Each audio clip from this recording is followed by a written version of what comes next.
talk to try to get that earmarked for some road projects and stuff, to repair the roads that you've got.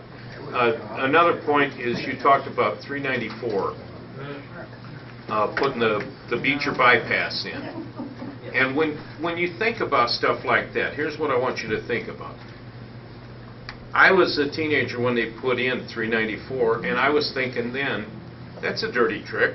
Here you start off with an interstate, you end up at a stop sign and go onto a two-lane road. Now Beecher is having to deal with all of that traffic going through Beecher, all the truck traffic that was attracted to that road.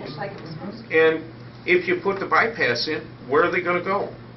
They're going to go down that skinny two-lane to Moments, or that's what they do. You know, It would be a reconstructed facility. It would be the SRA, or old strategic regional arterial route, called for a 4-lane facility, 2 lanes in each direction, extending the access control facility around. well, I mean, once you get south of Beecher, where are you going to go then? Half them trucks go toward Indiana. You know, I think you should look at the idea of maybe extending 394. You know, the sign up there says Danville. Yes. But it's a long way to Danville when you go down 394. Maybe you could go down far enough to where you could get down to 14 or 114. What is comes out by the cow farm over there, and work with Indiana and get some traffic over to Illinois that way, or over to Indiana that way. Originally, it was supposed to curve around to 41, was it not? I'm not familiar with how that. Yeah, you know, they run down, well, 17 turns into Route 2 right now. And there's considerable amount of truck traffic on that. They drop down 41 and go over to 10. Go 10 over to 65. A lot of trucks do that. It's a regular truck route. Right, and a lot of them now go to You know, we need to look at something to, if you're going to go south of Beecher, where to go once you get south of Beecher. I realize you can get on 17, go over to 57, but a lot of the trucks want to go east. Right, and they go through Moments. The majority of them now go through Moments and take 114 to 10. Yeah. That's where the truck traffic is. There's not as much on South 2 I was told anymore. originally 394 was supposed to curve, like around, by Goodnoe, it was supposed to curve and go east and hit 41 north of Beecher, but it was never finished. But we're getting off point. I'm sorry. I don't. You know, I just wanted to bring that up. You touched on the idea of putting in that bypass, and you know, the road don't go anywhere now. It's going to go nowhere when you get south of Beecher too. So. That is a good point, though. In a way, instead of trying to force the traffic to go one way, look to see how the traffic is going, and improve, if you can, improve the route they're going. Like 394, Route 1, the bypass from Beecher. Over to 65, 41, 65.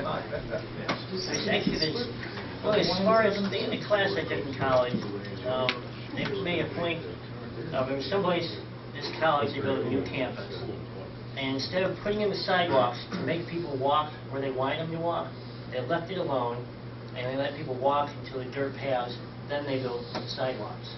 Instead of trying to force traffic like this, instead of trying to force traffic, or maybe doesn't want to go, look where it's going. Follow traffic instead of forcing the traffic to be more successful, most likely.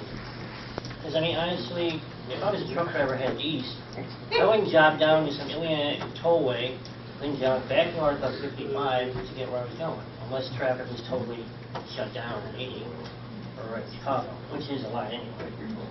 But you're not going to get, I don't think you can get the traffic to protect you. There was on the internet just yesterday. There was a study that came out that had a couple maps on it, and two of those maps that I saw, one of the things that puzzled me, it shows this thing going. It looked to me going beyond into Indiana, far beyond where I-65 would come in. Is this thing going to extend further east? I mean, that's Indiana's domain, not yours.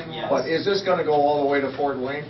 I do not know. You do not know? That's Indiana's. That's Indiana's, but are we accommodating Indiana's grand design with this thing as a bypass to I-80? That's a thing. Right now, it stops at I-65. It stops. It doesn't. There's no extension beyond that? That Because would be a whole new Phase 1 study, a whole new NEPA study would have to take place. That's all Indiana. Yeah, but that would be all Indiana. But that map looked to me like it was going beyond where it was 65. Everybody knows it. Because there was a study done years ago and it went all the way through Porter County. Right, in the start. You know, Steve, maybe I can help a little bit on that. As far as going east of 65, it seemed like a big coincidence that the portion going east of 65, that got ditched. They said it was because of public opposition, but it was, ironically, it was about the same time as what our governor went ahead and sold our toll road, or leased it out. I say sold. But along with that toll road agreement, there's also an agreement, a no-compete agreement. You can't go within 10 miles to parallel it for over a 20-mile stretch, and you can't intersect with it with another So you competing can't road. do it. That's why it didn't continue. I'll have to look into that. I thought that the non-complete clause is ending, so. Was what? Ending soon. No. No. No, it goes for the 75 years. 75 years is. Like that, I don't know. I thought it ended. But you know, that's part of the RFP and how they did that. That was what they. Yeah, you can't intersect with it, or, you know, another competing road within 10 miles of it. And so, I don't know, they talked about maybe running it over to 421 or something like that, and then, you know, staying 10 miles away from it. But I think that's where you're going to probably run into problems, you know, with legalities and stuff like that. Sure. But right now, we're stopping at I-65. Isn't there a question over here? Any other questions? Yeah, you know, this is the second time we've heard where people are asking about the no-build option. Originally, we were told that you would check on other roads instead of this. This, Illiana, has gone on way too long. It's shown that there's no benefit, and somebody needs to stop it and look at other options. We've got a lot of other options that were mentioned here. Nobody's even looking into them. You say no build just means you don't build it. CMAP came up with their analysis that compares a build and a no build. Going to 2040 shows no measurable difference in population growth if you don't build it, in job growth if you don't build it, in traffic congestion improvement if you don't build it. So why are you building? Follow the money. Politically The motivated. CMAP, if you look at their economic, they did include a footnote there saying that they model it, they calculate it a little different than how we do. Yes, they do. They use the real numbers. Yeah. Because they can't seem to figure out how you came about your numbers. NERC can't figure out how you came up with your numbers either. So you've got two complete organizations, totally separate, questioning your numbers, coming up with completely different numbers and showing no difference. Well, right now, the numbers in there and what was shown in both numbers is that when we look at this alignment, it doesn't induce growth. And so for us, that is a good thing because we're not inducing growth within this area. So then there's no benefit for the people who live along the road. it's Because there's no Like job oil, growth. you get Local pollution, traffic diesel on fuels, local roads. or- You're trying to build a bypass for trucks, and it's not going to benefit the taxpayers in Will or Lake County. It's not going to improve quality of life for the people whose lives are being disrupted. It's going to take money away from schools and other necessary services, and it's not going to be a plus, it's going to be a negative. If those people who are building these intermodals and are putting in these warehouses need a road, they need to build it themselves somewhere else. Or pay for it. Or pay for it, or extend rail up north, where they can get to the port and where they can continue east on rail. we looked at Look, Rails, there's a much vast cheaper wasteland transportation, up there less in pollution, Gary and East less Chicago invasive. and part of Whiting. There are buildings that could come down, rails could go in, it makes more sense. Industry would come, jobs would come, and they'd be good paying jobs. The infrastructure is already there. So, to answer that, but the, you know, what we looked at when we looked at this particular project is we do see it as a truck corridor. So we do see it as a bypass. And so, you know, when we looked at some of the alternatives in Tier 1, they did go north. We did see a lot of reduced development because of those. But we saw the same economic outcome. We went fairly far north. Well, I mean, there was a lot of comments that it should just go straight through Gary. That's what you're kind of saying, just tear down houses in Gary. Yes, improve the environment up there and bring in new growth where you've got water, rail, the port, a new port. Everything is there. Illinois just announced that they're trying to improve the port that's there that's been not used too. So now it's a race to improve the port. So I would think that those intermodals need to get to the port, not to I-65. They just sold Calhoun. Yeah. P3. Right, they just sold the port. Be real nice if they sold IDOT for P3, wouldn't it? Any other questions? Is there somebody that you can go to at IDOT and say, there's a problem here? Because it seems like somebody at IDOT has to realize that what we're all saying is correct and stop this now. Go to IDOT, say, let's stop this and at least look at better alternatives. Cheaper, easier, less invasive alternatives. Who can you go to? Who can stop this now? Somebody just gave IDOT $70 million to buy airport property. Okay, who was in charge of IDOT? Who can you go to and say, let's look at something else? People that like to put a trophy on a silver platter that says, hey, I built this. That's what they are. They're just big heads. They're just big heads. Study right now. Yeah. We conducted 950 square miles, came up with B3.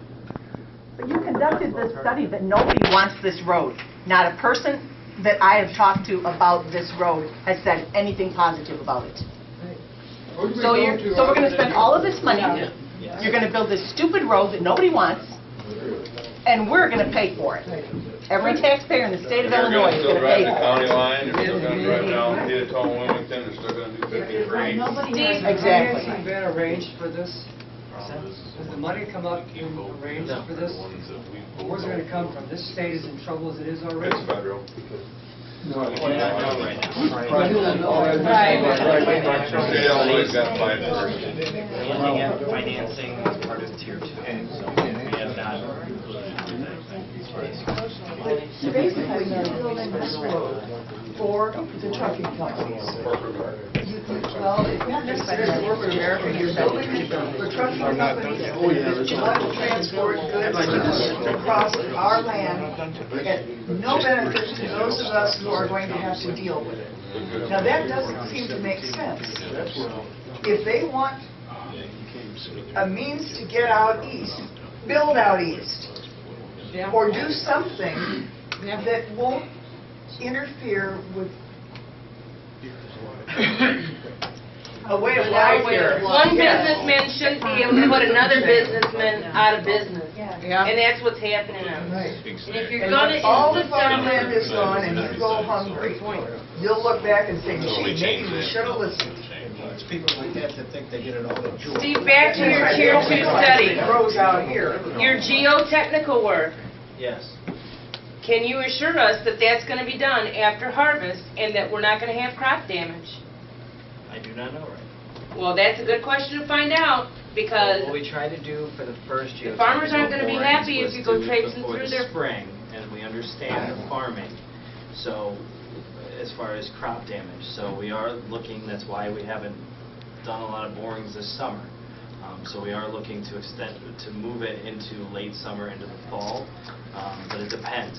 It depends on, we have a, Harvest usually ends around Thanksgiving. Yes. So it needs to be after that. You can't be damaging the crops. Yes, at the same time. Do you guys pay for those? Yes, we do. Yes, we do. It's your tax dollars. Do you let people know ahead of time? Because So you technically, we are informing property owners 48 hours. you're going to tell them 48 hours in advance, but if it's raining and that crop's not ready to get out of there, you're just going to go destroy it? Yes. You're just going to go Look what destroy they're it. doing now. Look what they're doing to us now. That should be illegal. We do compensate for crop. Compensate. Okay, you compensate monetarily, but what are you doing to the food chain?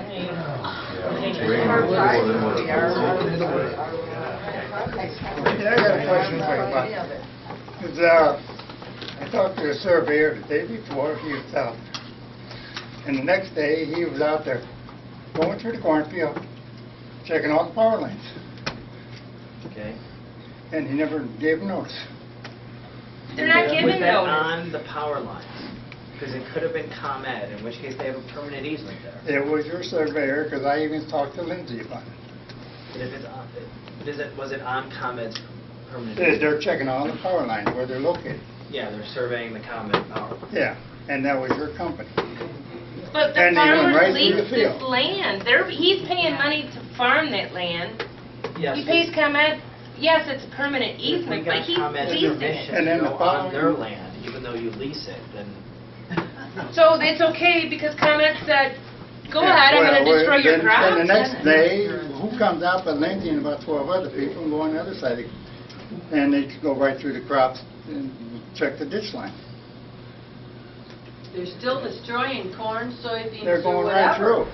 Just because there's a power line doesn't mean there's nothing planted underneath it. And just because you got ComEd's permission, they also he's got a lease with ComEd. considerable effort in door tags, trying to notify property owners. Maybe you do, but I don't think you're getting through to the people that are trespassing to do your job. They're leaving That's these the door problem. tags, what I'm hearing, and I'm getting contacted by people time after time after time again. They're leaving door tags, there's no information on it. Generally, they're leaving them door tags after they've already trespassed on the land because, oh, well, nobody was home. So it's fair Yeah, game. but again, tell us when those incidents occur. The one with, it was the engineering firm that was out there, they left a door tag and they left a name and number, and then you asked me because it had no date to go. We went back and reached out to that engineering firm. They left the tag just to say that they were going to be in the area for the next few months. Remember that door tag? We'll be here for a few months. And then they went back prior to when they went to survey out and then did door tags again. Is there a written procedure on the biosecurity for the Yes. people that have, Yes, and there they're gonna wash their truck down? There is Stuff like they're you doing have wash down and an contaminate. entry protocol, yes. Can you share that with people? I mean, is that Yes. something that you hire? Will County Farm Bureau has it. They have the entry protocols. So you can just reach out to them. And is there a third party that's supposed to inspect that, or is that just on somebody's honor, that they're doing that between fields and stuff, or? Right now, I don't believe there's a third party. To give you, I know that downstate, this is the first incidence that has actually occurred. In the entire state of Illinois, this is the first time that biosecurity protocols have been mentioned. Normally, state agencies such as INHS, ISAS, ISGS. The reason why I'm stating this is the fact that if it continues to happen, according to our attorneys, that then it's not negligence. So I want to make sure that you understand that your absent-minded people that you hire, you know, your legal responsibility is we're just waiting for that to happen. You know, when the federal government requires us to hold to higher standards of biosecurity, and then that gets broke down carelessly, aimlessly by people with negligence. That's just unheard of. So. Well, we have implemented the biosecurity protocols as part of the protocol. So that is what we did. I was, like I mentioned, downstate, they actually